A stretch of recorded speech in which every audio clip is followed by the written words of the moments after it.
Overhead sump reveal naman tayo.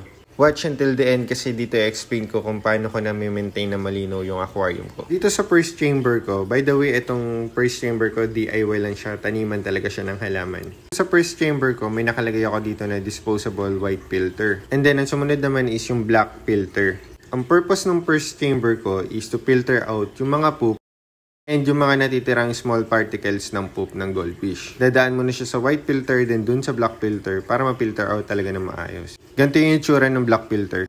Meron naman akong white filter tsaka black filter dun sa first chamber ko. Pero bakit ganun? Cloudy pa rin yung tank ko.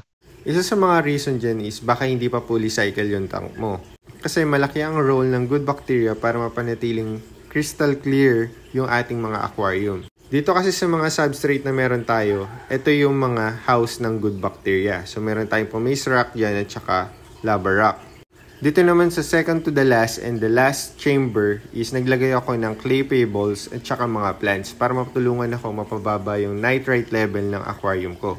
Ang purpose talaga ng ating filter is not just to make our tank looks clearer but to make our tank safer para sa mga goldfish natin. By the way, kaya pala ako naglagay ng plants dito, tulad ng sabi ko kanina, nakakatulong sila para mapababa yung nitrate level ng ating mga aquarium. Hindi ko lang alam tawag sa mga plants na meron ako, kaya kung plantito ka, please comment down kung anong type of plant tong meron ako dito sa aquarium ko.